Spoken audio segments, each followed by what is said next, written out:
Hello, everyone, and welcome to another episode of Album Fight Club. I am, as always, your host, Mike Kane. I'm here with my co-host, Cody Boagrius Constantine. Let's go. He did it, ladies and gentlemen. I am indeed the man, Cody Balagrius Constantine, here in front of you today. And how is Cody Boagrius Constantine doing? Cody Balagrius Constantine is doing well. How is Michael, and then in parentheses, Michael Anthony from Van Halen, Kane, doing? I wish I was cool as Michael Anthony. I unfortunately am not, nor do I have near the amount of talent as any member of Van Halen, so I would say I'm okay, but when comparing myself to any member of Van Halen, I'd say I'm not doing that great. So, Oh, I get that. Well, to be but fair, yeah.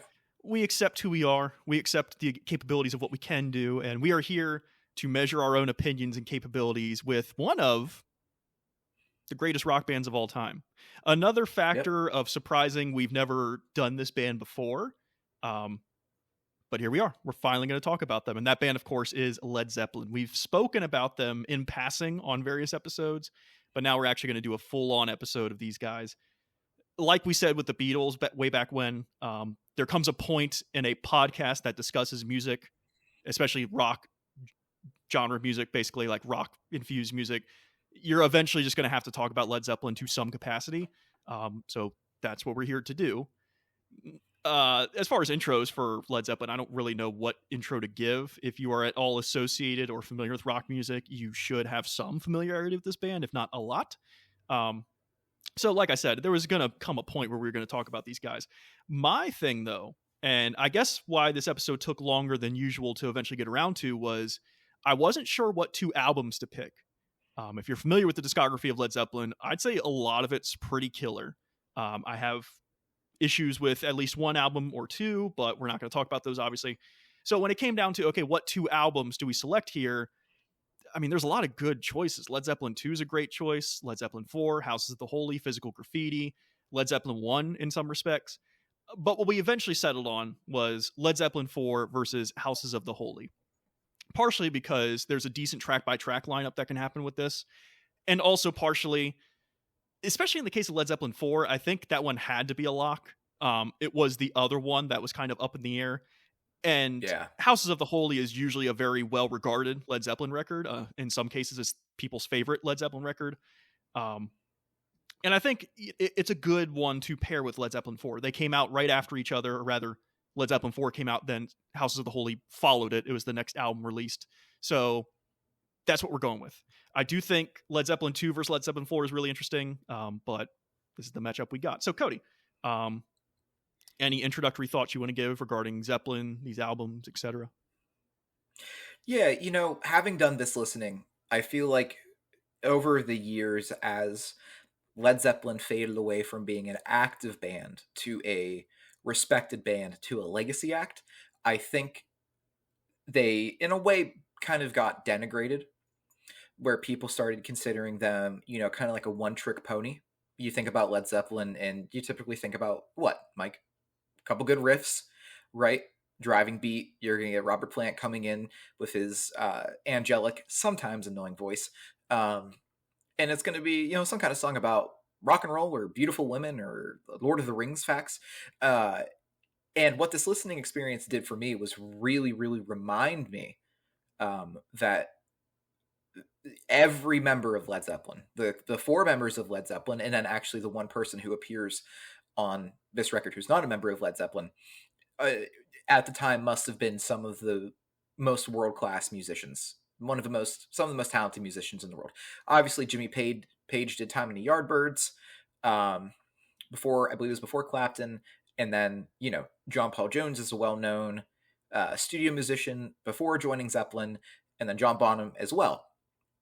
And you listen to both of these records and you go, man, it sucks how in some ways the Led Zeppelin legacy is just kind of driving rock and roll. Because there are some moments on both of these records where it pulled me back, and there's a couple of songs in particular where it floored me so much that I said it is crazy that these are not the big ones, like the ones that get talked about more than other ones. So it really, it was a great reminder, almost how like people think of Simon and Garfunkel just as like, what is it? Sound of Silence. and like Bridge Over Yeah. Troubled Water. It's like, no, they also wrote a couple of like up songs, right? They weren't just these weird, miserable or dark guys, you know? But beyond that, it also made me realize how much fun just plain old rock and roll still is.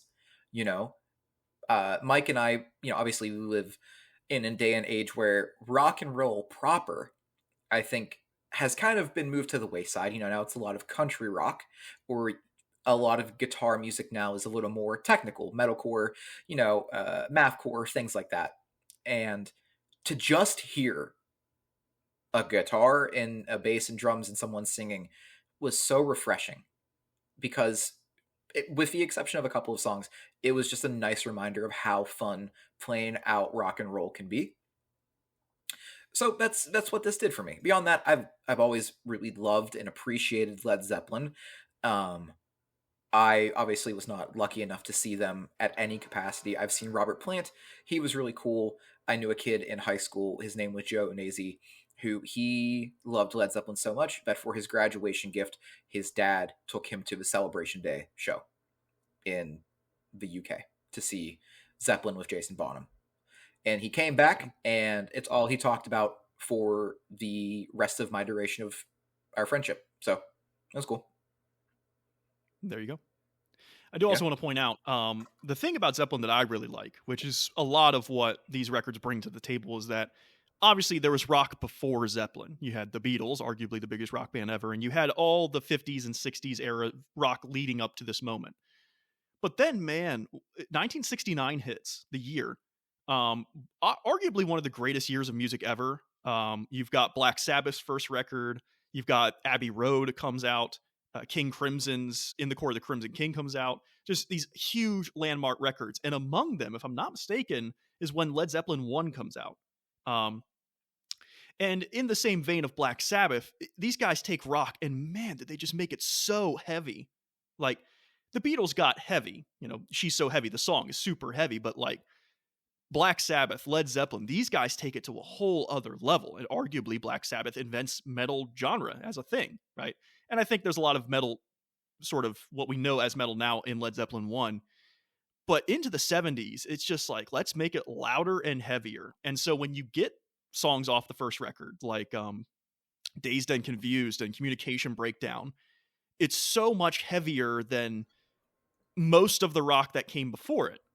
So when you get eventually to Led Zeppelin 4 and Houses of the Holy, this sort of like heavy influenced rock music is sort of standard for Zeppelin. And they just take it to like, okay, we've settled ourselves as like this heavy band. Let's just like make it the best possible stuff we can do. And so the reason a lot of these songs are like their biggest hits is because I think, especially this era of Zeppelin, it's kind of Zeppelin perfected. So, I mean, we'll talk more about it as we get into these records. But when you think of the 70s and you think of rock music in general, there's a lot of great bands in there. But for my personal take, I think the band that really dominated the 70s as it comes to rock music was, in fact, Led Zeppelin.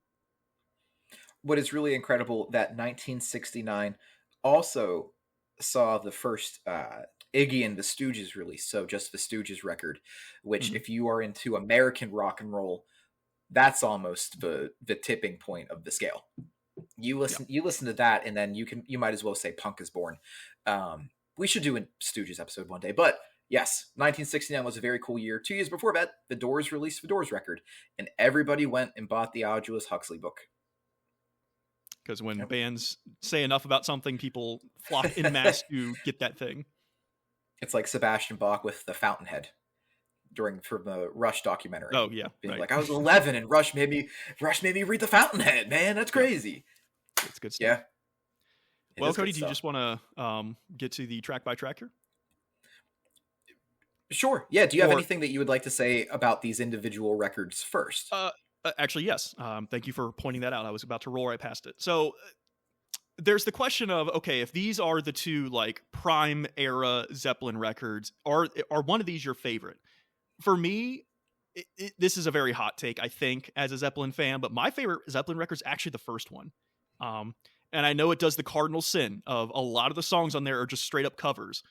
But when a band, I forgive it when it's like 60s era rock. You look at the first half of the Beatles' career and so many of their songs are covers. So like, I give them credence there. and yes, Led Zeppelin 1 has a lot of it, but that heavy influence, man, that it just sounds so heavy and so different than everything else that was around it that like I just have a special place in my heart for that record. But as far as like the best Zeppelin records, I think it has to be one of these two. Um, as far as which one I think it is, I don't want to quite say yet. Um, but as I've been saying, there's so many essential Zeppelin songs in this grouping of songs that like even if you're a passing rock fan, you know at least 2 or 3 of these songs. Like they're constantly on classic rock radio. They're just in the lexicon of rock music. You can't really ignore it. I absolutely agree. And what's really funny is one of these records, in my opinion, is the best Zeppelin record, but my favorite Zeppelin song is not on that record, which is Okay. very cool because it's such it's a track that is so different than, in my opinion, any other music that was coming out at that time, that it almost feels like, when we get there, I'll discuss my opinion on it. But no, I think, like Mike said, if you're gonna pick two, it's probably these, right? If you're gonna take Yeah. your nephew, if you're the cool uncle, if you're gonna take your nephew to the record store and they come up to you and they go, Uncle Cody, what Zeppelin record should I get? I'm gonna go, it's gonna be Zeppelin 4 Houses of the Holy, right? Because you're gonna get the big ones and the big one, and then you're gonna get what comes immediately after, right? Which is cool. Mm-hmm. It's cool to hear. It's cool to hear what 2 years of difference, or however long it took to write Houses of the Holy in comparison. So like, really wonderful. But yeah, if it's cool with you, I'd love to get right into the track by track. Yeah. Mine as well. Yeah. I will mention that the first half of this track by track is going to be a bit of different matchups. The first selection here is the same, meaning it's the first track on Led Zeppelin 4 and the first track of Houses of the Holy. But then after that, we're going to mix it up a little bit. And the reason for that is I think the matchups make more sense the way we've done them. And I'll explain why as we get to each individual one. But this first matchup is indeed the opening tracks of both, which is Black Dog versus Song Remains the Same. And Cody, it's this funny thing of like, okay, you've got the quintessential Zeppelin, arguably the quintessential Zeppelin records. You've got the quintessential era of Zeppelin. What tracks did they decide to open these records with? And in my view, at least, you get possibly one of the greatest rock openers of all time in Black Dog.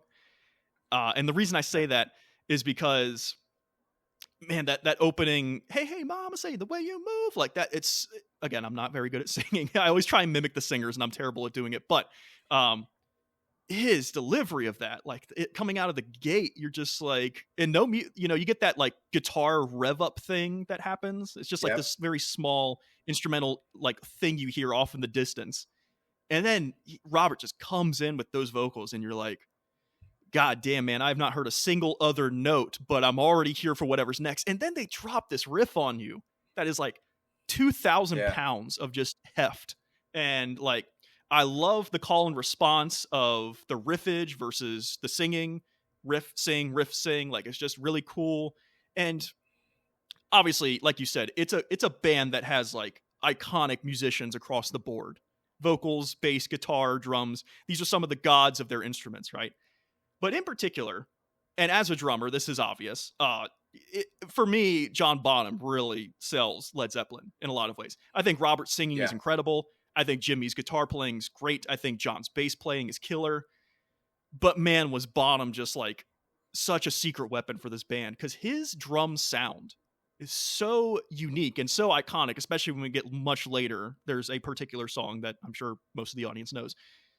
His drums on these songs just like deliver such a heft and such a weight that just adds so much.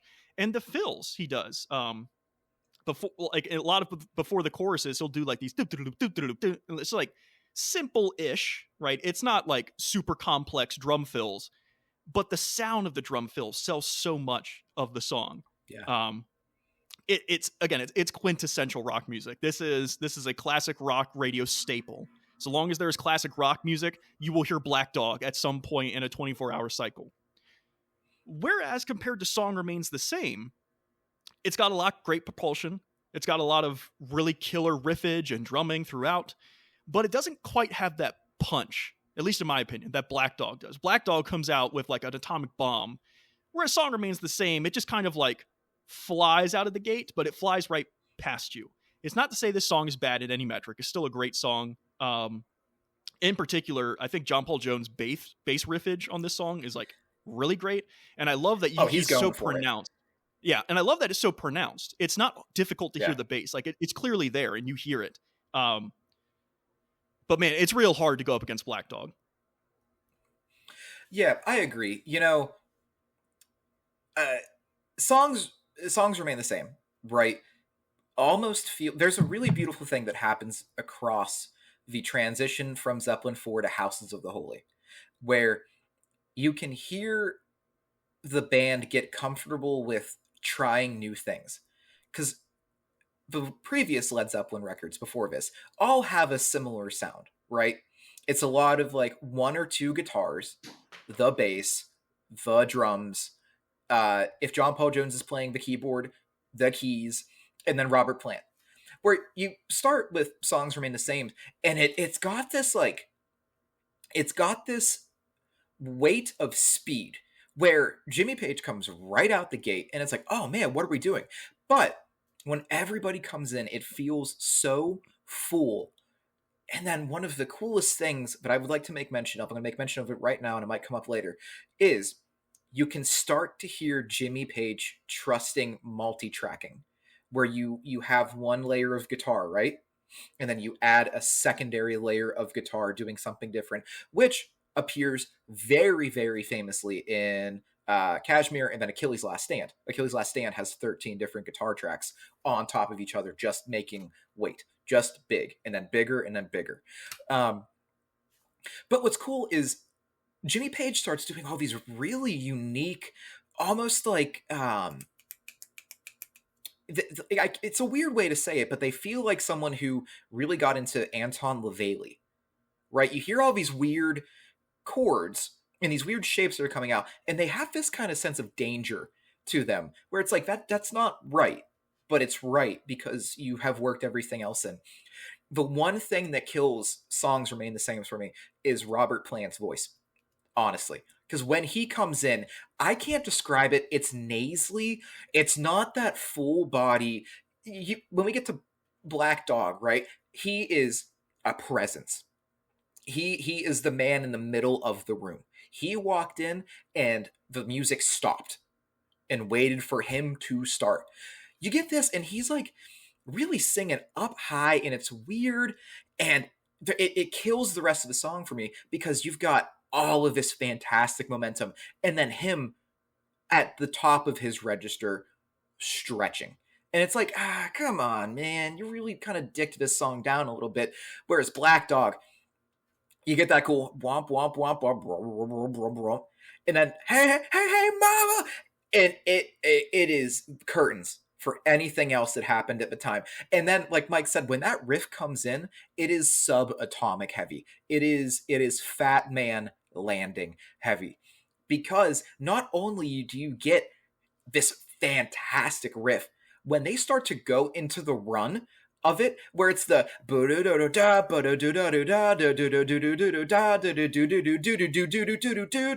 that's crazy. That's crazy. There's a stop in the middle that is not there, right? And you hear that song and you go, that's fucking wild, man. That Zeppelin pulled this off. And you got John Bonham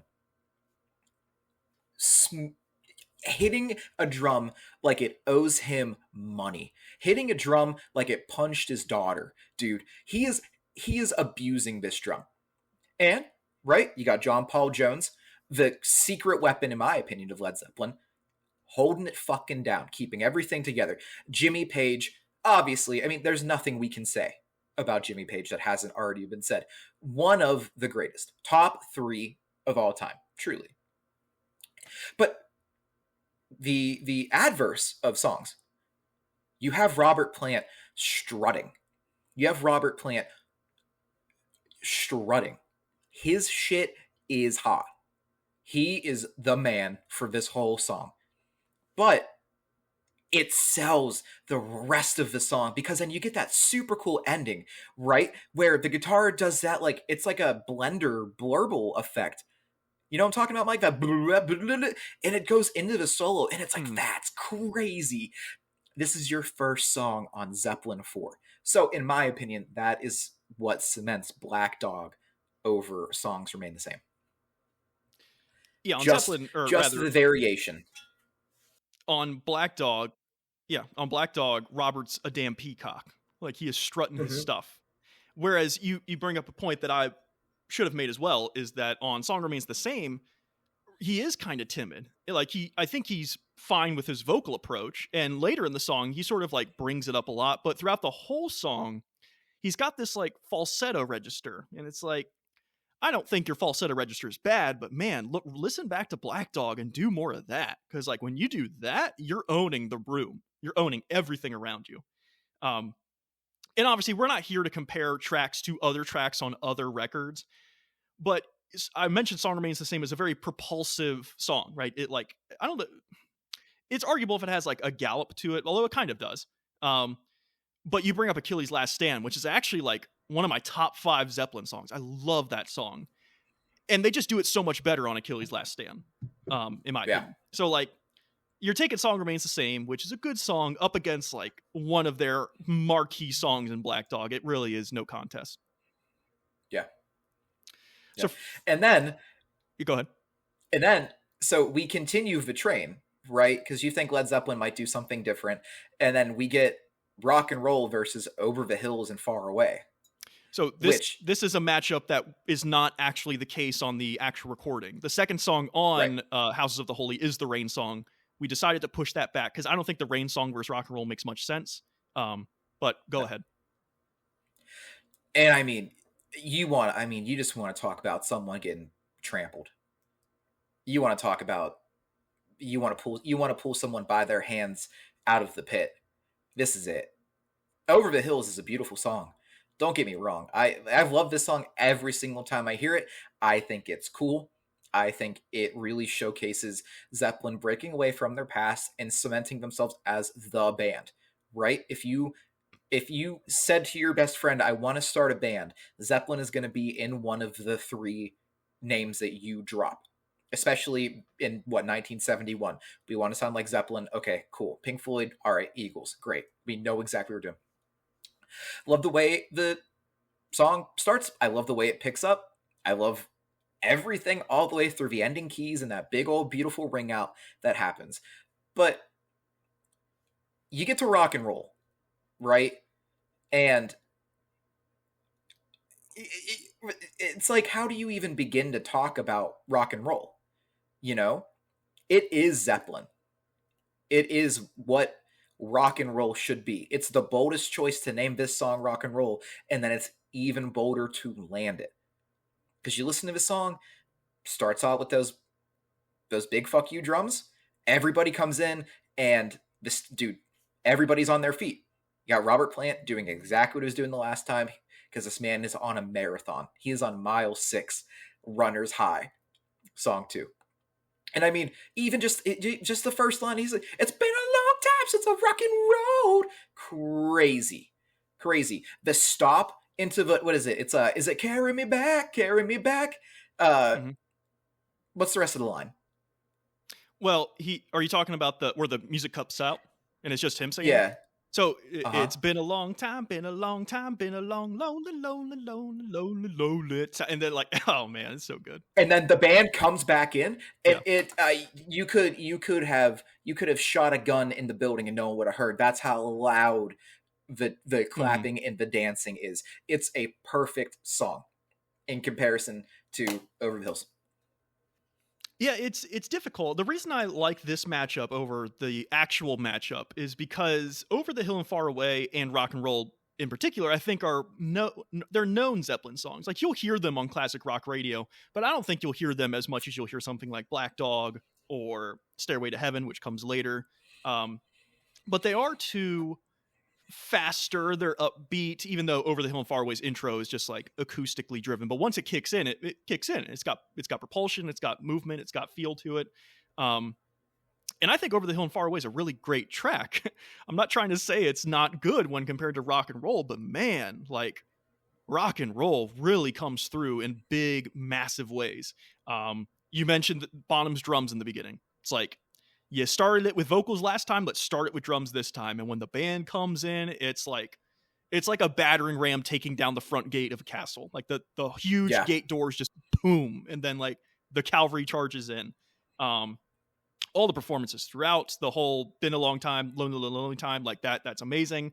And what I really like is this very like subtle choice towards the end of the track where I think you get a solo and then they come in with one more verse and you just hear these keys going ding ding ding ding ding ding ding ding ding, and like it just adds this little spice on top of the dish that just like makes it so much better. um when so much of this track is so loud and heavy that you may not even notice variations in any of the instruments because it's just so much in your face, these keys come through in a big way, in spite of the fact that they're surrounded by like 200 decibel instruments going off. Like it's amazing how that happens, and yet it clicks very well. At least for me, it does. Um, yeah, I got to go rock and roll as well. Like, sorry, House is the Holy, but it's just such a killer song. We also have to make a special notice of those high notes that he throws in. Those big, it's I think it's just a waz. Mm-hmm. He Yeah, Robert Plant, he is I mean, he is pulling every inch of his body into this note. It is so high that you start to hear it and you're like, I don't think he can go higher. And then he does, and it's like, that's crazy. Because you still have like half the song left. He just throws it in. He's like, all right, I'm just gonna, I'm strutting around. Whoop, got it. And it's crazy because then he goes down again. He goes low vocally. And it's like, man, what an impressive range he had, especially in his prime. Crazy to think. But yeah, of course. I agree with everything you said, Mike.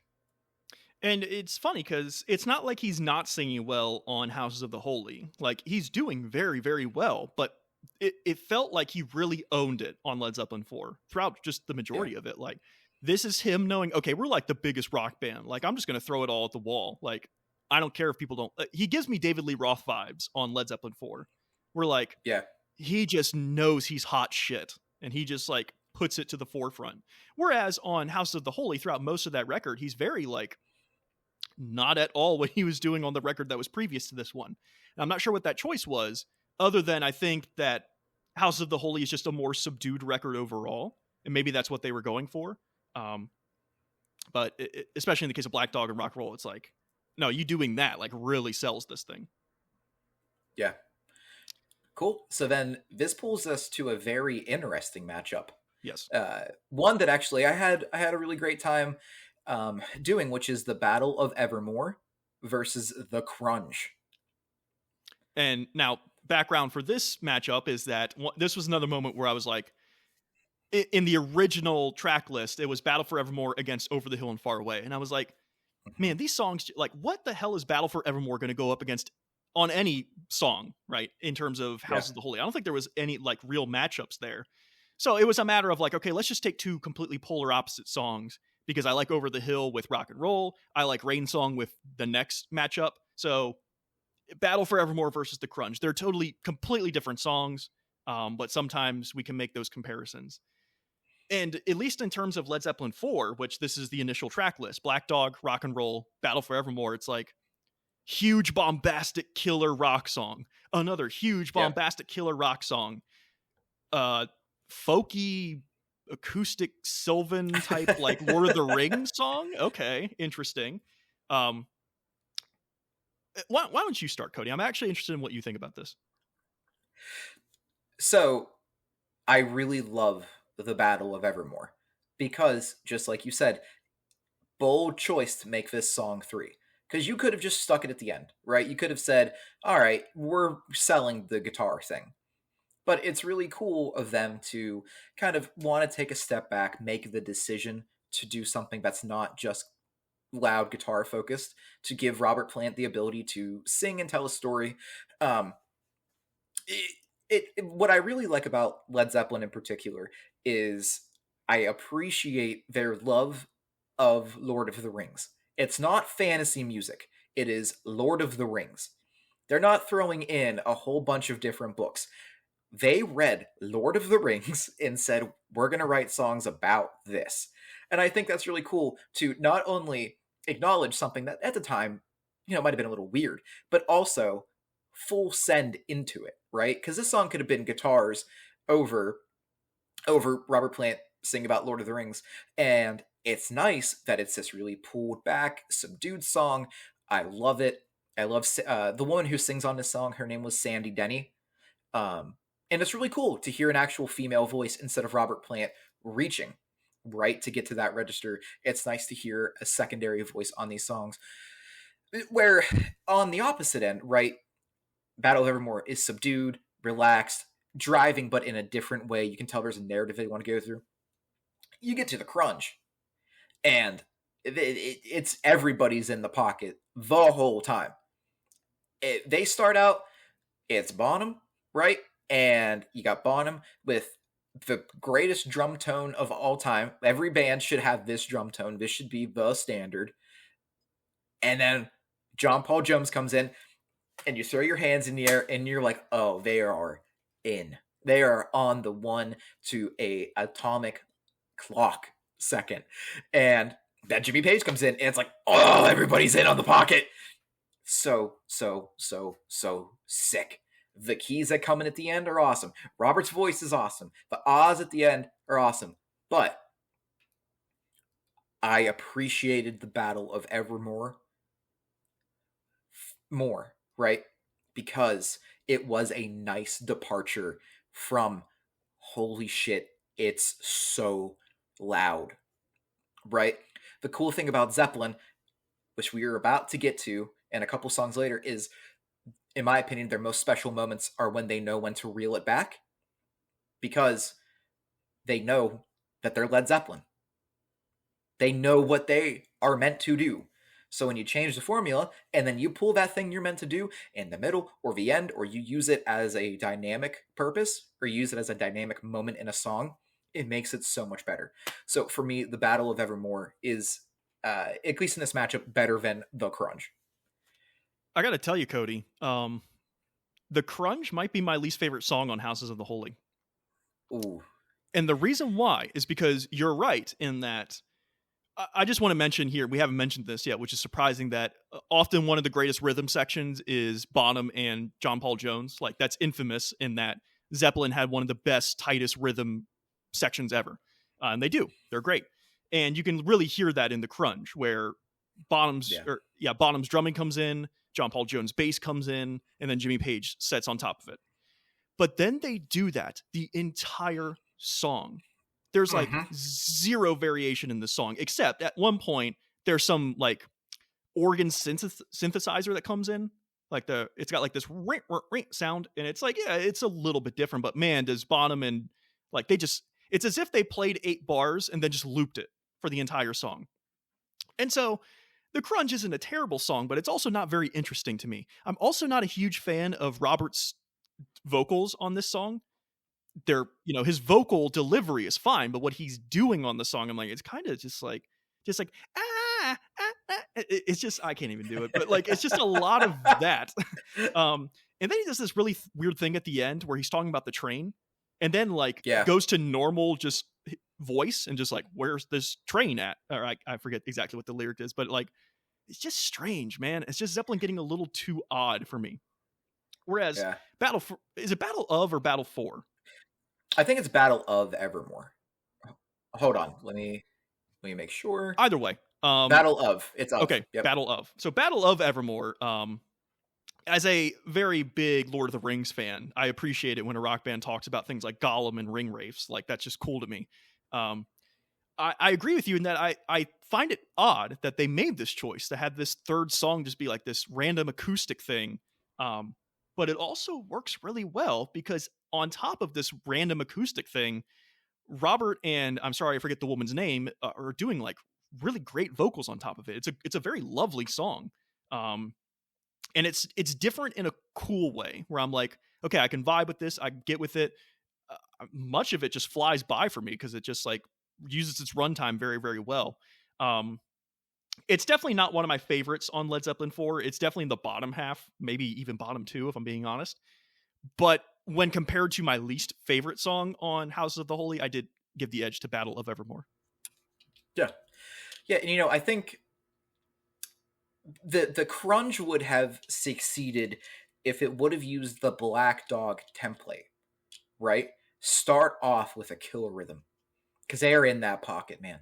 I mean, they're on it to the nth degree. Yeah. But then, what Black Dog does, for example, is they slowly start adding that section happens where you can't really tell when they're gonna stop.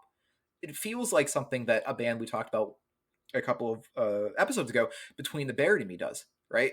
Where they'll do these 6 or 7 second sections, but there's so many notes happening all at once, and you're like, when is this stopping? When is the next thing happening? And they're just continuing. Whereas the crunge is a cool example of just like, stick to a rhythm, we're gonna play it, but in comparison to something so unique to the Battle of Evermore, it's incomparable. Yeah. Mm-hmm. Yeah. All right. Now, okay. So, just to point out, this matchup is Stairway to Heaven versus the Rain Song. And the reason why is because the Rain Song is originally track 2 on House of the Holy. I don't think it's very common sense to compare it to rock and roll. They're completely different. And unlike the Crunge versus Battle of Evermore, it wasn't a matter of like, okay, there's just no good matchups here. Because I think the Rain Song versus Stairway to Heaven is a good matchup because they're longer form songs. I think both are somewhere in the 6 to 7 minute range, if I'm not mistaken. I could be wrong. But they have a similar vibe in that it's much more subdued Zeppelin. But we are also at a moment here where we are talking about one of the most famous songs ever written in the genre of rock music. So there's a lot of weight that comes with that, right? We had a similar situation when we did the Eagles and we're talking about Hotel California. You eventually talk about these songs that are considered like Bibles of rock, right? It's like, who doesn't know this song? If you play guitar, you probably learn this riff early because it's a simple enough riff to learn. It takes on a life beyond the band. Now, with that being said, Stairway to Heaven is everything I just said about it. I also think it's one of the most overrated songs of all time. And maybe that's a big, oh God, what are you saying? Or big mic drop moment, but man, it's a great song. But I've heard it so many times at this point that it kind of just loses its luster for me when I hear it. Whenever it comes on, I'm not like, oh yeah, Stairway to Heaven. I'm like, oh, it's Stairway to Heaven. Okay, like I don't hate this song. I'll listen to it, but that's an unfortunate thing to say because Stairway to Heaven is in fact a great song, right? There's a reason it's so lauded, but at a point it becomes so lauded that you're just kind of like, is it really that good? Like, is it really the greatest thing ever? Is it the greatest guitar riff ever? I don't think so, man. I think it's good. And I'll tell you, when the full band comes in towards the end and Robert does that, and as we wind on down the road, like that section, like it's fucking great, dude. Like it's real good. But it takes like 5.5 minutes to get there. And everything before that moment, while good, it's like, okay, like it's not end all be all 10 out of 10 for me at least.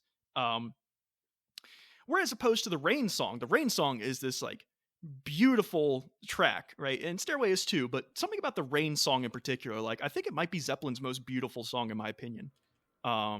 It's very, I don't know what the word exactly is, but like it puts me in a very like calm mood where I'm just like, if I'm having a bad day, I can just turn on the Rain Song and be like, okay, right? It's not the worst day ever. Like it's not a great day, but like at least I'm in a calm spot. And Bonham's barely on this song. He comes in eventually, but like it's mainly a Jimmy Page feature here of just like his guitar work is just so gorgeous on this song. And I'm not really sure why Stairway got to the elevated position it did and Rain Song didn't. I think in a Zeppelin fan camp, a lot of people say, yeah, Rain Song's great. But in a general like populace camp, I think way less people know about the Rain Song than they do Stairway to Heaven. I'm not entirely sure that's warranted or correct because I'm actually giving the edge to the Rain Song. It's not overrated. I don't get tired of listening to it. And honestly, if you told me that, hey, one of these tracks will disappear forever, I'll be like, I'm fine with Stairway disappearing because like I've heard it 16,000 times at this point. Like I'm good. Whereas when the Rain song starts, I'm like, oh shit, it's the Rain song. I love this song. So for those reasons, I actually give the edge to the Rain song here. So, Mike, I'm glad you said everything you said about Stairway to Heaven. And I'm glad you said everything you said about the Rain song. I'm going to say this first, and then I'm going to say it at the end, and everything in the middle is going to be the explanation. This is a tie for me. Dead set down the middle tie. Is it a Coward choice? Okay. Sure. Is it a Cody choice? Sure. I used to dislike Stairway to Heaven, right? I spent a lot of time doing the music thing. You hear it as a joke. And then I didn't hear Stairway to Heaven for 2.5 years, purposefully. It would come on Spotify on classic, the classic rock rundown or whatever, and I'd be like, I don't want to hear the song. I don't want to hear the intro. I don't want to hear anything of it. And then when I did my first listen through, I said, I'm going to view this from an objective standpoint, not from I have been in 10,000 guitar centers and have heard every variation of how to fuck up this song, from the riff to the little speed up that happens in the middle to the solo to the end. And to me,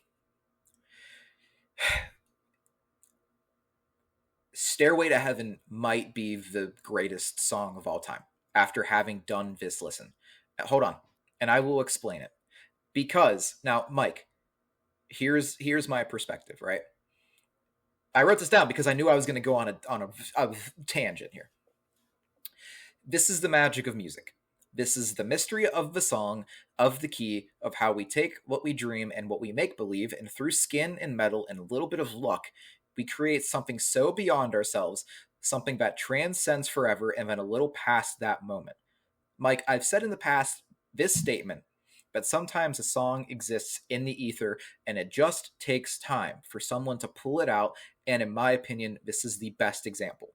This might be the best song of all time, truly number one.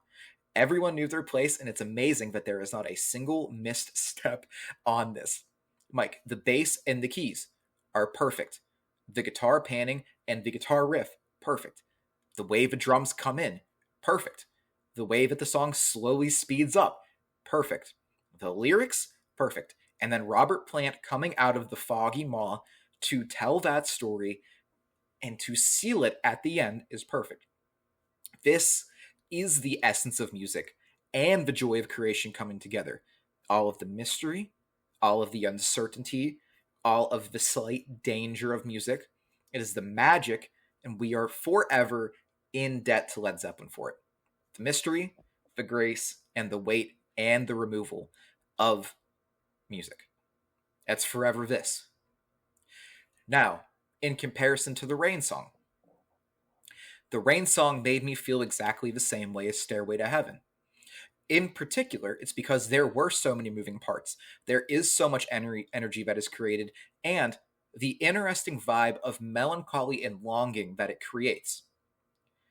This is one of those songs where the length is no problem for me because it moves and carries so well. And if I had to give it an example, the way the song feels is like you're 10 minutes away from seeing your partner after a month away, right? You've been on a business trip, and then you had to go on another business trip, and then you decided, I'm an hour away from my hometown, I might as well visit for a couple of days. Specifically, it made me want to pull Anya, my partner, my girlfriend, in the room and dance until the first leaves fall, and then until the first snow falls, and then until the first bud springs to life as life's great renewal. And so, there was no breaking it up. There was no Stairway is better, Rain song is better. They both hit me in the exact same way. So for me, Rain song and Stairway are a tie. Maybe the hardest decision to make a tie. Because I oh my god, Mike, first I wanted to hate Stairway. I wanted to like Bane, break it over my knee, break the will of the fucking song, of the song, right? Not a song. You think of how many forbidden riffs are there? There's one. A single forbidden riff. Yeah, no, guarantee it. No, there's not. Guarantee No. it. Yes, No. there is. Because if you I go, can name 5 Mike, if right you go to now. Guitar Center, name them. Hotel California. You hear that riff all the time. No, Smoke, no, smoke nowhere on the near as water. hated. What do you Easiest. mean it was? Okay, continue. Finish your point. But so to me, these are just opposite sides of the same coin. That's what makes it the hardest tie. Because I wanted to hate Stairway. And then I wanted to love Rain Song so much that it was going to be better than Stairway. And then I heard Stairway again for the first time in 2 years, and I was immediately enthralled again. I was immediately inspired by the mystery of music. That's what put these two together. And I loved Rain Song so much that I was like, well, it can't be better than Stairway. It is not better than Stairway. But Stairway, in a weird way, is not better than Rain Song. It's weird. Their strengths together are their weaknesses together. Both long, both moving, both at the end, you kind of want to go, fuck you, man. That's what both these songs make you want to go, God damn it. Fuck. You know? No. Cody the poet coming out of the woodwork. I appreciate your opinion, but you're wrong and I hate you. What do you mean? I'm just kidding. What do you mean the Rain okay. Song is like, God damn it. What'd you just say? What was your last point? The Rain Song and Stairway's weaknesses and their great sections are what make them perfect. It's hard to you can obviously compare the two, but in the scope of it, it's hard to, right? They're both long in length. They both have a lot of different moving parts, and they both succeed in creating the essence of the vibe that they wanted to give, right? Stairway to Heaven sounds like if you remove Wayne's World and you remove, like I said, 10,000 kids messing up the intro, which is not a hard intro to play. Like, it's not the most difficult thing in the world. You know, you could, a Cannibal Corpse song is harder than Stairway to Heaven, right? But to remove all of that and boil it down to this was a song that somebody had to write, maybe borrowed, we don't know, that lawsuit thing kind of disappeared. And then you get to Rain Song and you hear it and it's like, man, this is so pretty. Rain Song feels almost exactly like Nema by Miles Davis. You know, it's just this sense of like, oh my God, I'm in love. I am bleeding in love right now, but I don't hate it and I don't want to stay miserable. I just want to get home. I just want to hold them. And that them could be a dog. You know, that them could be, I don't know, if you're an addict, like your bong. You know, that them could be the 57 Mustang you've been working on in your garage. Like, but it's just this sense of like, I'm so close. And when I get there, I'm going to feel a weight remove. So then it was hard. It was hard to be like, neither one of these are better. Okay, but Cody, is Stairway to Heaven the greatest song of all time? I think so. From a pure objective standpoint. Because I'm not mistaken, you said that earlier. Yeah, from like a rock and roll standpoint. Yeah, but I'm not saying that the Rain Song is the greatest song of all time either. I'm saying that the way they both made me feel. But okay. But if it's a simple comparison of one song is the greatest of all time and the other song is not, wouldn't therefore the better song be Stairway to Heaven? I mean, I guess so. I think it's simple semantics. I guess so. Sure. But also, granted, you know, it's hard to remove feeling from this. Sure. You could have the best steak of all time, but then the steak that your mom makes could be better. You know, it's just how it makes you feel. That's the hard thing about like music, right? Because music is not like, it's not like numbers. It's not like you're saying this is the best song on Zeppelin 4. You're saying this is the best song of all time, like all artists, all genres. Yes, but hold on. Now, saying something is the best doesn't make it. Hold on, it doesn't make it your favorite. War and Peace could be the best book of all time, right? But it's not The Road. You know, The Godfather could be the greatest movie of all time, but it's not Shawshank. Sure. You see what I'm kind of saying? Yeah, I mean, I get what you're saying. Yeah. That was my first point, but here's my second. Long time ago, I don't know if you remember this, but I brought up this idea that what if we did an episode where we took like the quintessential rock songs, the ones that are like cliche, standard, you hear them all the time, they're in the lexicon. Things like Bohemian Rhapsody, Hotel California, Smoke on the Water, Stairway to Heaven, and did a ranking of those. This was like months ago, and I've sort of fallen off it because we eventually just cover all these artists anyway. Um, but if we were to do that, Stairway would be towards the bottom. I'll be blunt with you. I think Hotel California is a better song. I think, Smoke on the Water is as an iconic riff, if not more iconic than Stairway to Heaven. It's this sort of lane I fall in where, like, yeah, is Smoke on the Water overplayed? Yes, it is. All the greatest songs of all time are overplayed. And that sort of makes me lose my luster for them, right? Like I said, I'm way more excited to hear the Rain song come on than I am Stairway to Heaven because I've just heard the Rain song less. It's more interesting to me because I know every inch of Stairway at this point. Um, but in that same token, when Hotel California comes on and the first beginning riff plays, I get more excited than when Stairway. Same thing when Smoke on the Water plays, when Bohemian Rhapsody comes in. So yeah, Stairway to me is just sort of. I do agree it is a fantastic song. There's a reason it's as big as it is, but it also has hit this point where I'm like, I kind of just don't care to listen to Stairway anymore because of that. Yeah. See, that's why I made an effort to not listen to it for so long.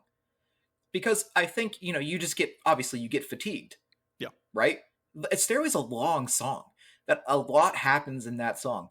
Yeah, man. That's like being forced to read it, and then you get to the end of it, and then somebody comes up to you and says, I got you a book to read, and then it's just it.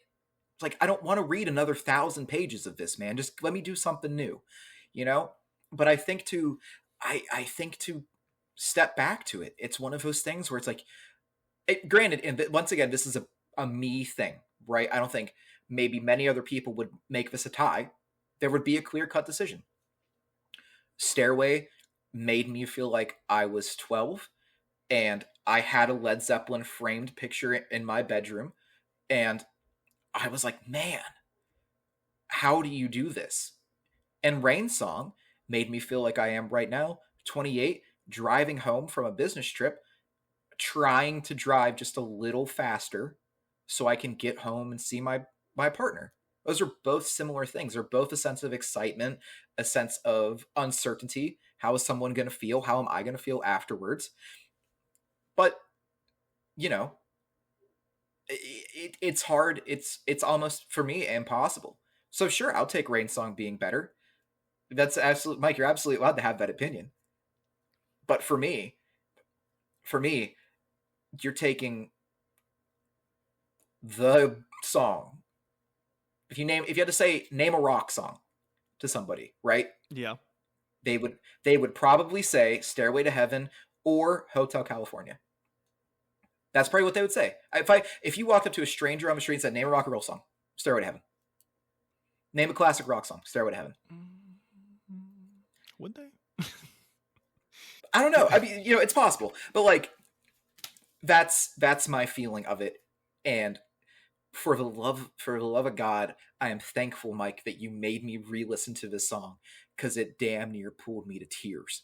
Because it got to that solo, and I was like, I remember this. It's here. It's in my brain. It's in the back, but it slowly started coming forward in the changes. And then listening to Rain Song made me tear up because I was like, man, what an adult fucking song to hear.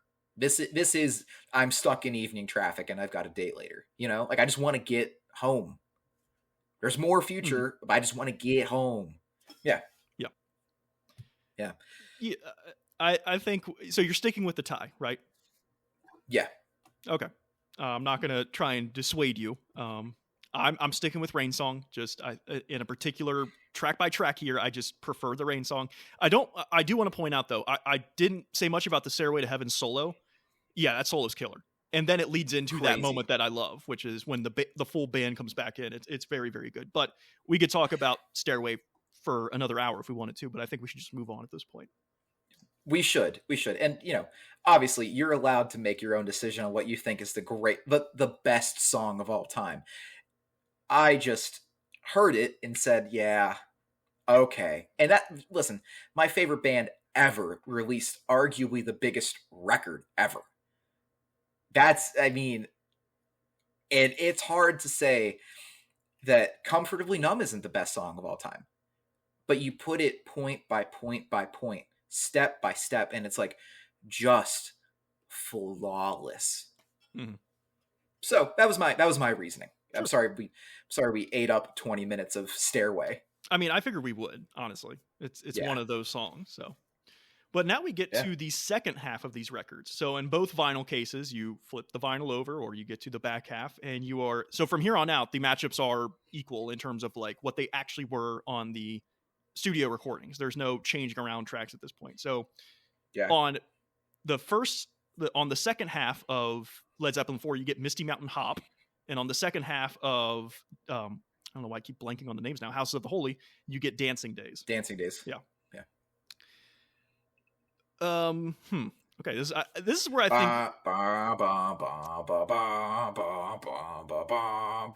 I'm just gonna keep doing this while you talk. I would prefer that wouldn't be happening here because I know. So, man, I'm really curious to see what you think here, but I'll go ahead and start. Misty Mountain Hop, you bring up that sort of like organ intro and it goes through the whole song, right? It's a very like killer little thing there that they pulled off, and it's real good. In fact, once again, as has been the case for all the songs we talked about, nobody's chumps here. Nobody's not pulling their weight. Everybody in the band is killing it throughout this whole thing. But man, there's something about the verses in this song I can't get behind because it is very like hoppy. It's like it feels like they're like jumping, and so like the verse is very much like ba ba ba ba ba ba ba ba, and then you'll get Robert going like this high like screeching thing. Mm-hmm. And there's something about the jumpiness of the vocals that I just don't like. I love everything else about this song, but those vocal just like it sounds like cavemen shit, right? It's just like noise, noise, noise, noise, noise, noise, noise. And it's like every song before this, you found an interesting way to make the vocals like different, varied, it not simplistic. And now it just like relies on just quarter note, quarter note, quarter note, quarter note, just like bink, bink, bink, bink. I don't know. And it sucks because, like I said, everything else on this song is so killer. It's such a good opener to side two, except for those verse usages. And the chorus is great because in the chorus they mix it up, right? So there's that. You get to Dancing Days though. One of my favorite deep cut Zeppelin tracks. This is one that people have probably heard before, but if you said, "Hey, do you know the song Dancing Days?" They'd probably be like, "I don't know. Is that like a pop song?" Because it's a very like non sequitur title for a rock song. But then they hear that riff and they're like, "Oh yeah, I've heard this somewhere." And man, that riff goes so hard, and it's like it's not heavy. I mean, it kind of is, but it's not like Black Dog heavy where it's like crushing you down. But it's that sort of like swaying in the wind or like swaying with the movement type riff that just it's so good. I love the organ usage. I think it's an organ if I'm not mistaken. It really came down to liking everything on Dancing Days versus not liking that one thing on Misty Mountain Hop, where it's very close, but I did eventually give it to Dancing Days. See, I'm on the opposite camp because I love Misty Mountain Hop. I like that song starts with that organ, and then you got Robert Plant. It's like every word is on the beat, but it's in three. The drums are in four, I think, which is super crazy to hear because it's like, man, how did this even happen? Like, and I like the way that he is saying the words. He's like doing this like it's almost like a bit. Walking in the park just the other day, baby, and it's like, what are you doing? And then when the band finally breaks away for that second, and you get Jimmy Page coming with just like classic guitar, the choice you would make on that song, it's like this is so fucking good, and it's crazy. They go right back into it. Such a hard thing to do. Just we're right back into the beat. Automatic back into. In Dancing Days, actually, I heard this song and I immediately thought to myself that do you think Josh Homme from Queens of the Stone Age was in love with this song as a child? Because this sounds exactly like Queens of the Stone Age. This is to the T that weird acid punk kind of music, right? Where it's like someone's probably walking around in the desert, they haven't drank water in 2 days, and when they think of like a guitar, it's like this is almost kind of like a level before Zappa, right? That's what it feels like. It's like we're almost there. Um, but the thing that kind of made me pick Misty Mountain Hop over Dancing Days, actually, Dancing Days, there wasn't a lot of clarity in what was happening. Whereas with Misty Mountain Hop, I felt like the whole thing worked because in comparison to the Crunge, everybody is so tight until it's time to break. And then when they break, man, does everybody come out, right? And then they go back in. And it's like, cool, I appreciate this. Thank you. Because not only are you doing a really good job at keeping this beat and this rhythm and this concept, when you break away, it is Led Zeppelin. Whereas Dancing Days felt like Led Zeppelin trying to almost be kind of somebody else. Like I said, like a Zappa comparison. If you like the song Dancing Days, I really recommend listening to Songs for the Deaf by Queens of the Stone Age, because man, you're gonna love that. you're gonna get enough of Dancing Days on Songs for the Deaf. Plus, that's a great album anyway. Crusher. Yeah, such Crusher or Rated R. Yeah. I actually like Clockwork a lot, their later record. Ooh. You bring up a good point though, in the fact that Misty Mountain Hop, like it's an interesting choice what they're doing with the whole vocal approach. I just find it a little too, like I said, a little too caveman-y, if that makes any sense. It's a little too simple, Yeah. even though it's kind of complex, but it just kind of turned me off a bit. So we're split on this one, which is actually the first time we've been split since you went the cover, or rather the balanced approach. The tie. That's the word. That's the tie. word, Cody. I'm an English professor. I know my words. I think I broke Mike a little bit when we got there. I think he started looking back, and I could see his psyche just like, oh my god, he's doing it. He's doing a tie. We don't need to revisit it, but kind of. We're past it Yeah. now, though. We move on to Four Sticks versus Dire Maker, which actually I found this out. Actually, phonetically, it's pronounced Jermaker, so it's Jamaica. Which makes sense because this song's so reggae influenced that it's like, man, this is probably the most polarizing moment on Houses of the Holy for me because it's so out of left field. It leaves rock music to the wind and just goes into Bob Marley's camp and just like does this little reggae joint. It's cool, but I don't think Led Zeppelin's strength is reggae, and I think that makes this matchup already clear of what one I went with. It's not like they're doing it bad. But it's not, it's not Led Zeppelin. I mean, it is Led Zeppelin, but it's not Led Zeppelin. And I made this comment to actually my aunt like a month ago or so. Is there any genre of music that is defined by one artist more than reggae? Because I don't think so. Oh yeah, I mean, if you are doing reggae music, know that you're going to get compared to Bob Marley if you're as good as him or not. And I'll let you know, nobody's as good as Bob Marley when it comes to reggae. So like, that's fair. So Led Zeppelin's not as good as Bob Marley when it comes to reggae. Whereas opposed to Four Sticks, also not one of my favorite tracks on Led Zeppelin 4, but they're doing what they do best, which is rock music. Propulsive, very interesting drum beat from Bonham, right? It's just sort of like just using the toms to their full effect, right? And just like making the track move, which is the point of the drums, to keep everybody locked rhythmically and make the thing go. But he's not using hi-hat and snare, really. I mean, it comes up, but like it's really tom dominated. And I think that's a really interesting choice. Other than that, though, Four Sticks doesn't really stand out to me that much. It just kind of wins by proxy here. If Four Sticks was up against a lot of other songs on Houses of the Holy, I don't think it would win. But it's going up against a song where Led Zeppelin attempted something that I don't think not that they shouldn't have done it, but they don't do it as, well as the artist that is of that camp. Yeah, no, I hate Four Sticks. Oh, wow. Okay. It's my least favorite Zeppelin song. I mean, I just didn't see what they were going for.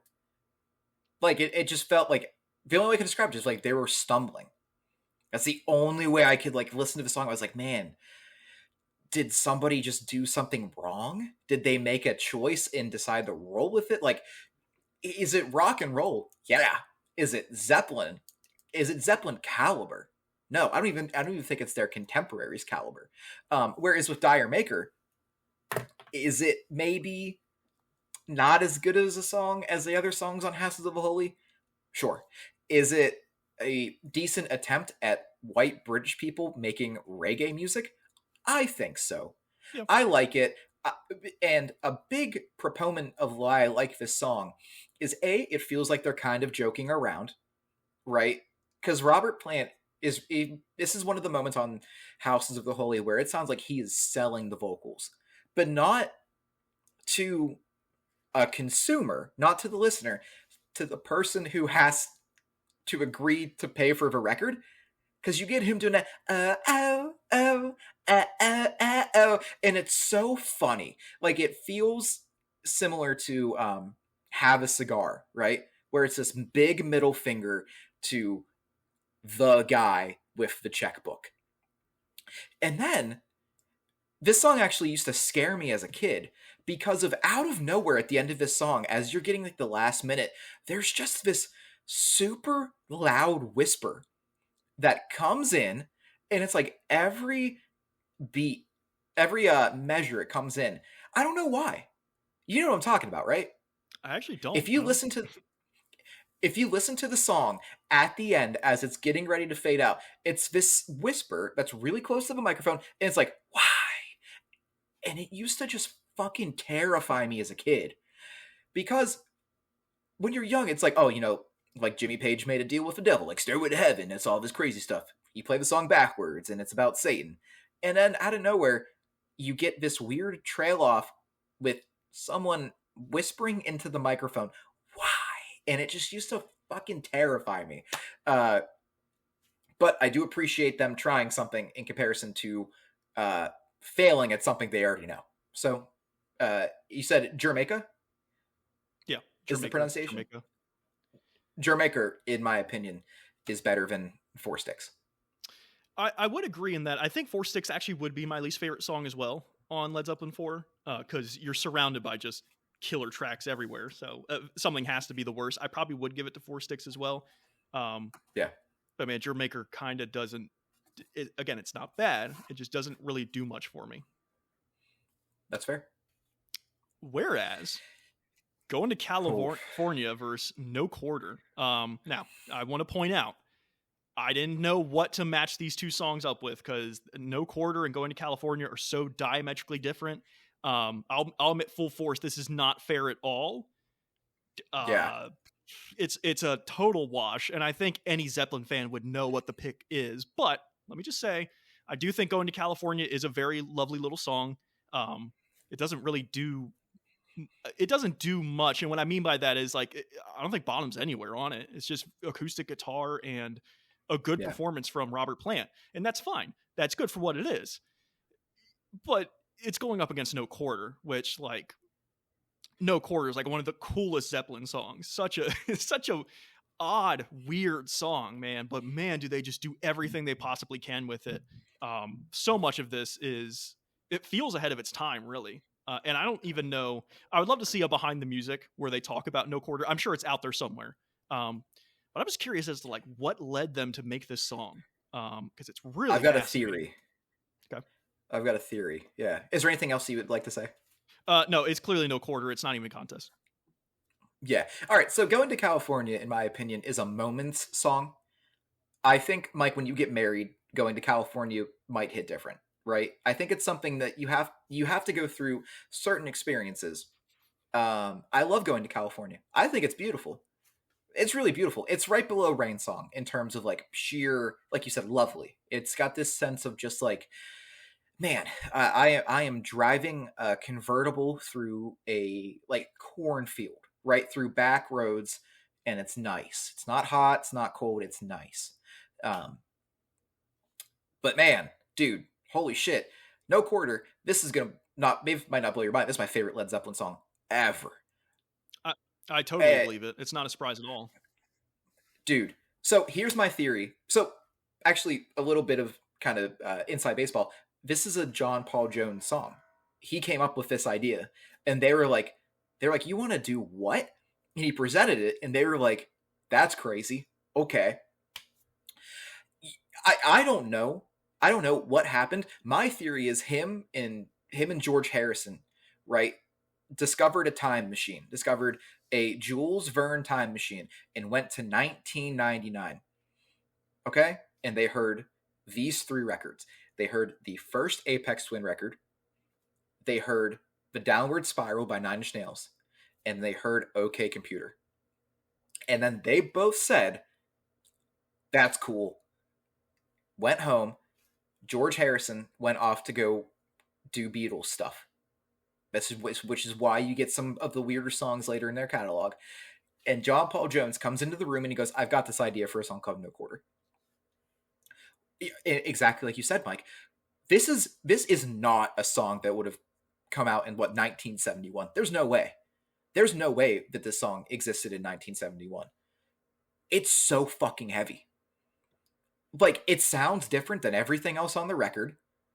You get that super cool piano, and then you get Robert Plant coming in with that like vocoder voice, right? And then when the band comes in, it's like, how did you do this, guys? And that's the same magic that happens on Stairway. Because the bass has a little bit of fuzz. The guitar is disgusting.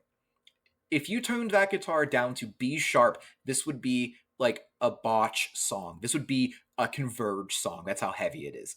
And then you get that cool pad synth underneath of everything that's also fuzzed out. And it stacks in such a perfect way. And what I like is when it gets big, right, Mike? It gets real big. They don't do the Zeppelin choice. They could have stayed big, you know? It could have been big the whole time. Pull it back. Pull it back. You want your dynamic, pull it back. And I think it is so fucking crazy that Led Zeppelin wrote this song, right? Because nowhere else in their catalog does this pop up. Does this amount of almost like hyper serious, bleak, no fun. We are a band, and we're gonna do something crazy. And then you get to the next song on the record, and it's like, are you not talking about it? Was this your black t-shirt phase? Like, what happened here, man? No Quarter is crazy. Like, there's no way. There's not a single person in the world, alive or dead, who must have thought Going to California was a better song than No Quarter. It's funny you mentioned this track going to the next track. It's almost like the Willy Wonka tunnel moment where everything's fine, and then you go through that fucking tunnel in Willy Wonka, and it's just the most whacked out shit. And then the rest of the movie's like, are we not going to talk about that? Like, what the fuck was that? Yeah, but it's a really cool choice, like you said, that they do that. I mean, it really is just nothing like they ever did and never would do after, really. Yeah, it's a fantastic song. It's not my favorite Led Zeppelin song, but it is very high up there. It's quite the song.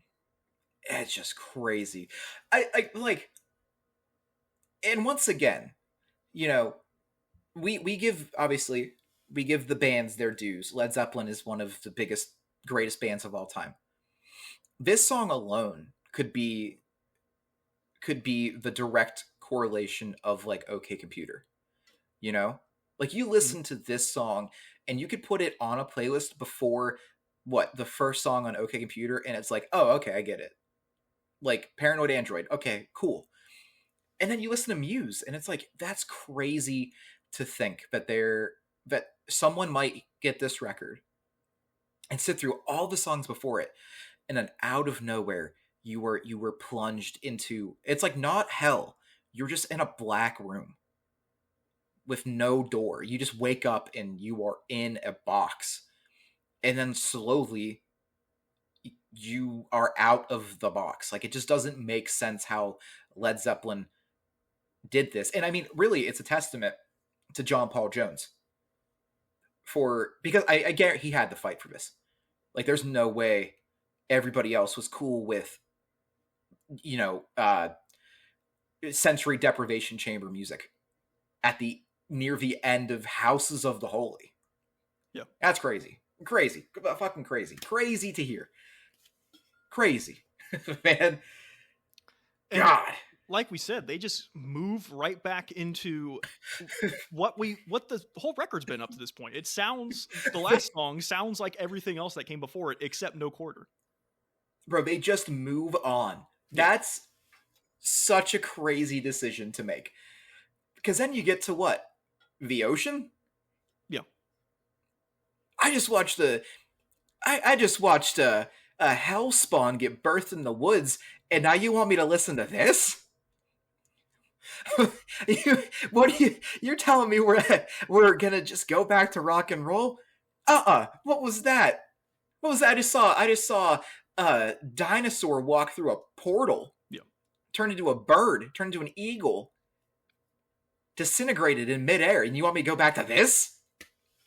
It's a strange choice. And it leads us to our final matchup, which is When the Levee Breaks versus The Ocean.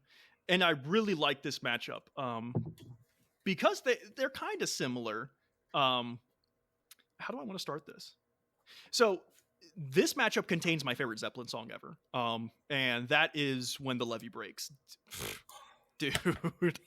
When the levee breaks, my God, it's the obvious thing. It's that fucking drum beat that he does. It is so goddamn huge. It is skyscrapers over top. It's like having to crane your neck at 90 degrees to look up at it. It's so massive. And there's a reason it's like the most sampled drum beat of all time, or up there. The sound of it, it's not even complicated. Any introductory drum person could probably play this beat fine. It's so simple, and it does so much for the song. But it's another thing like Black Dog and Rock and Roll, where they push one guy in the front and say, look at this, and then all of them come flooding in. Because when that harmonica rips into there, and you get everyone coming into, dude, that could be the song. It could be 1 minute of just the first minute of When the Levee Breaks. I'd be like, this is my favorite Zeppelin song. Robert's performance on it is fantastic, and it is a very samey song, right? I mean, for God's sakes, the drum beat is like through the whole song, but when you've got possibly the greatest drum beat of all time, why not put it through the whole song? Yeah, it's by far and away my favorite Zeppelin song. But by comparison to The Ocean, which, When the Levee Breaks is clearly winning this matchup. However, I don't want to look past The Ocean, because I think The Ocean is actually really damn good. And honestly, on some days, it's probably my favorite song on Houses of the Holy, even over No Quarter. Yeah. And the reason why is because it's doing the same thing that When the Levee Breaks is. Really killer drum beat, I think. I love The Ocean's drum beat. Every member, when they come in with the like, it's just great. It's fantastic. And I love in particular when they do the John Bonham always answers with it's like this little flair that he does that makes it so cool. And I don't care where I am, if I'm sitting at a table, if I'm driving in the car, that the like I'm tapping out with my finger. I'm doing it every time. Yeah. I love The Ocean. And it got that really weird moment towards the halfway point where they just like flip the song on its head, and it's like the I love The Ocean. I love it. It's probably in my top 10 Zeppelin songs of all time, honestly. But it's going up against my number 1 Zeppelin song of all time. And simply stated, it's not. None of these songs beat When the Levee Breaks for me. Even songs on Led Zeppelin 4 don't even come close to When the Levee Breaks for me. Yeah, see, this was a treat because the way that I structure the listening is I do all of the songs in their matchups together in the same playlist. So No Quarter ended, and I was like, oh man, what's next?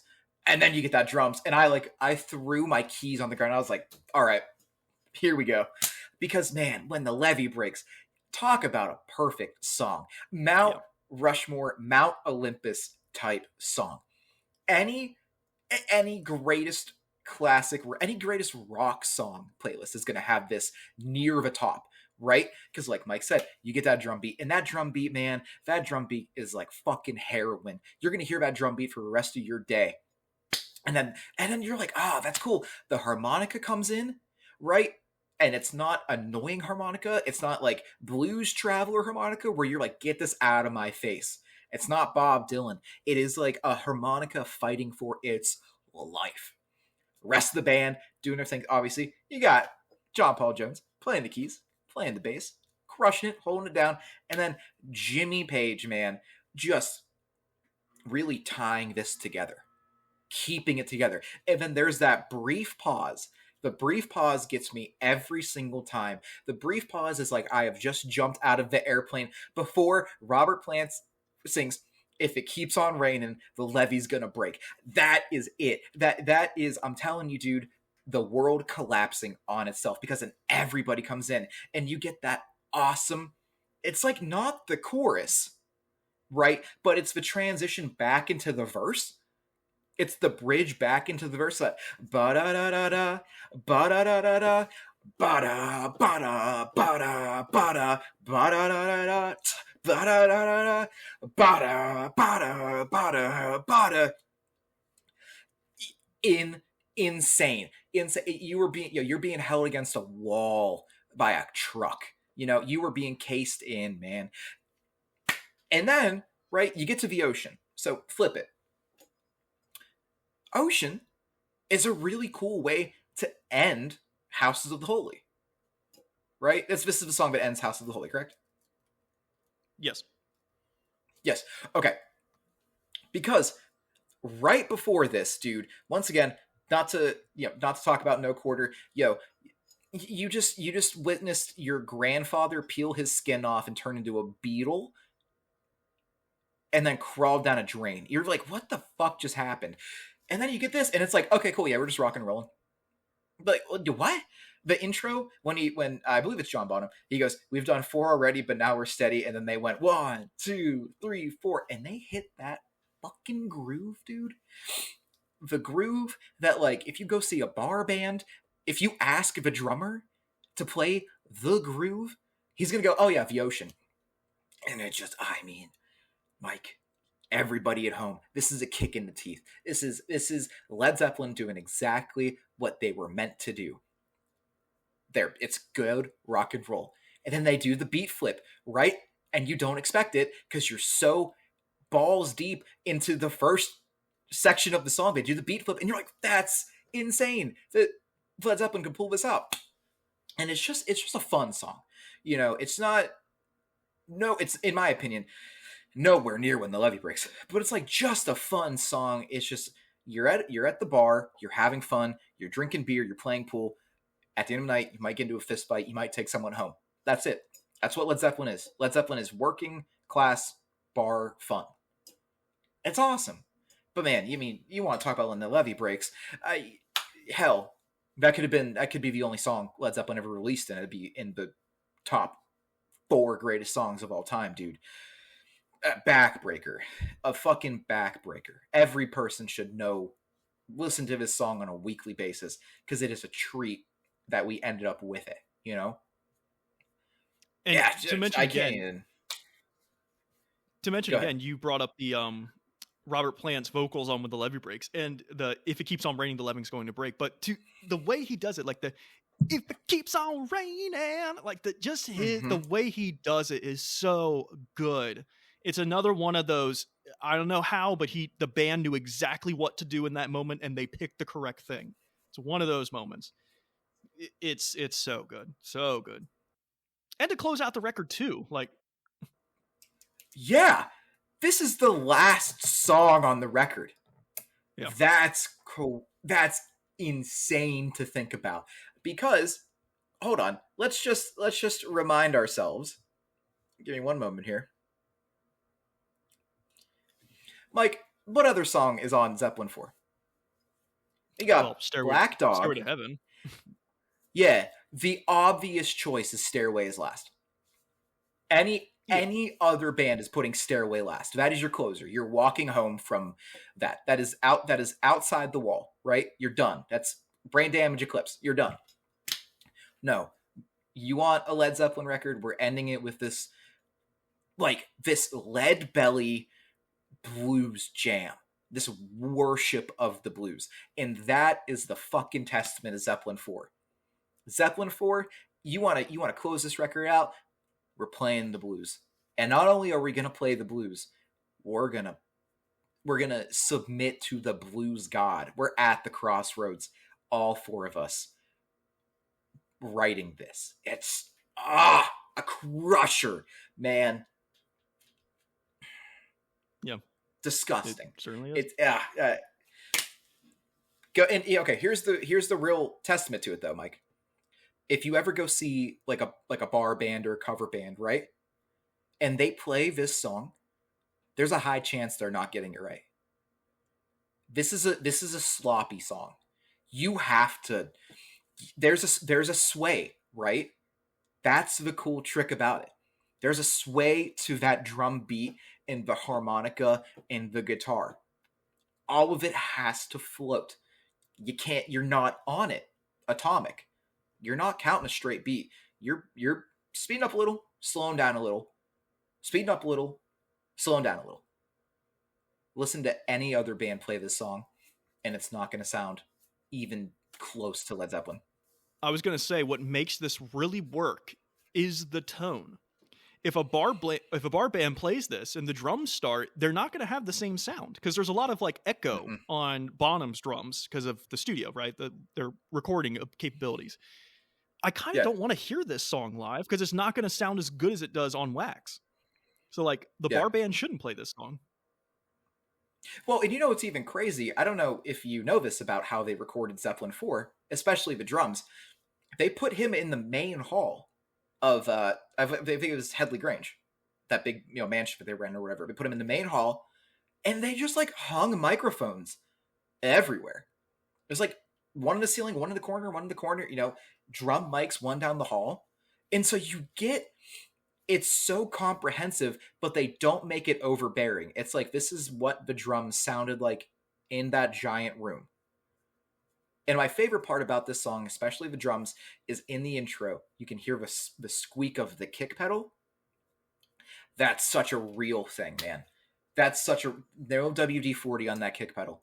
Just you get this little bit of just like chipper, just squeak, squeak, and it's like, oh my god! It's like yes, John Bonham actually played this, like for real. This wasn't coded into a computer. Holy shit! They rented a mansion. They rented a manor, set the drums up in the great room and said, all right, John Bonham, play the greatest drum section, maybe second greatest drum section of all time, Fuck. Crazy. I mean, I'd probably do Tom Sawyer. Well, I think Tom Sawyer's one of the great drum songs. But as far as just like a consistent beat, When the Levee Breaks pretty high up there, if not number one, honestly. Yeah. I'll give you number one. I'll agree. It's number one. For sure. Yeah, not surprisingly, and I didn't want to mention this in the beginning, but maybe not surprisingly, both of us preferred Led Zeppelin 4 in that we both gave it 5 tracks over on Houses of the Holy. I gave 3 to House of the Holy. You gave 2 because technically one of yours was a tie. So the thing I wanted to say at the beginning, but I didn't want to spoil, is that, Led Zeppelin 4 kind of has a pedigree. I think typically a lot of people can agree that Led Zeppelin 4 is the best. And even beyond that, I think it's just one of the quintessential classic rock records at this point. It's up in the Mount Rushmore with Abbey Road and others. But when you've got such good material, like, I said what I said about Stairway to Heaven, but I can't front it. It's that song. You got Black Dog on here. You got Rock and Roll on here. You got When the Levee Breaks on here, my dude. Like, it's going to hit that pedigree, and it does. So, at least in my view, I was kind of expecting Led Zeppelin 4 to get the win here, and it clearly does. Well, even if you just look at the track listing, right? Look at any Led Zeppelin greatest hits. Look at any Led Zeppelin set list from their very few moments of reuniting, whether it be, Robert Plant and Jimmy Page or just Led Zeppelin proper. It's Zeppelin 4 and then 6 other songs. That's crazy to me. Yep. But that's not to say that, really, if you're going to do a Zeppelin listen, structure it as I'm going to listen to a lot of Zeppelin 4, but then add, Achilles' Last Stand, add Immigrant Song, do Dazed and Confused, add Kashmir. Really, if you want the best listening experience of Led Zeppelin, this is my hot take of the century about Zeppelin. Listen to How the West Was Won, the live recording of them live. It's like a 4-disc CD set. Because man, you want to talk about on. There's a reason why I think Zeppelin stuck around for as long as they did and were as respected as they were, and that's because you got to see Zeppelin live, and it's incendiary. Yeah, it's Yeah. one of those bands that there's the age old question: if you could go back to any point of a band's career and listen to them live, who would you pick? Personally, for me, it's Slayer, but there's a heavy argument for like physical graffiti era Zeppelin. To see that live and pull from things like Houses of the Holy and Led Zeppelin 4, that'd be crazy, dude. Yeah. Yeah, and once again, it's a testament because you said Zeppelin 4 came out what, 69? Well, no, so Zeppelin 1 came out in 69. So Zeppelin 4 probably Okay, came okay, out in like 74 or something. okay. That's great. That's what, 50 years ago. Yep. 50 years, and these are still important songs, right? If you went to like go see Zach Bryan, and for some reason he was like, all right, we're gonna play an old one, we're gonna play an old cover, and pulled out When the Levee Breaks, yo, the seats are getting torn out of the stadium, man. It's a riot. And even further, you get to Houses of the Holy, you get to In Through the Outdoor, Physical Graffiti, Coda, and stuff like that. Still very important records, and that's a testament to Zeppelin holding it down. In my opinion, they're one of, if I had to give a big four, they're on that big four list. It's something Mike and I talked about on the phone a couple of days ago, but like, if I had to give a big four list, it's Zeppelin is up there. And that's because very few misses. And when the sad thing is about having very few misses is, in Zeppelin's case, that makes almost all of the wins really big wins, huge points, massive points. That's my stance. Yeah. And we have been going for more than an hour and a half at this point. So, conclusionary thoughts. Obviously Zeppelin's great. Both these records are great. I do have a bit of more fondness for Led Zeppelin 4, as many Zeppelin fans do, but like Cody said, there's a reason they are in that Mount Rushmore category of like rock bands. I said at the beginning of the podcast that I think if you boil down the 70s as a decade, who's the biggest act? I think Zeppelin has to be it. There's Aerosmith, there's other big bands, but like Zeppelin kind of defined it, in my opinion. So yeah, they're big for a reason. They're great for a reason. We had to talk about that at some point, and I think we accomplished that. I think so too. And if I can just say one more thing about Led Zeppelin, if you listen to Led Zeppelin and you feel something kick up inside of you, go buy a guitar, go buy a drum kit, go buy a bass, because these songs aren't hard. Not a single song on any of these records are hard. We've talked about bands like Between the Buried and Me. We've talked about Rush, right? We've talked about artists that have like a pedigree for writing music that you might have to have some kind of previous experience with. You could probably learn a lot of Led Zeppelin songs in a day to an understanding of the song, and please, I'm begging you, pick up an instrument and do this, because man, what a wonderful experience. Because tonight, maybe I will sit down, we have a keyboard here, maybe I'll sit down and learn how to play no quarter. That's cool. That's cool. Things have to be pulled from the ether, just like I said about Stairway, just like I said about no quarter, but that doesn't mean you're not allowed to pull from the ether either. It's all the same space. It just, some people are fortunate and brave enough to dig in and get it. So maybe you should be the next one to dig in and get it. You know? Indeed. Well, as always, this has been Album Fight Club. Thank you for listening. Thank you for watching. Thank you for being you. And until next time, do take care. Be well. In Through the Outdoors sucks ass.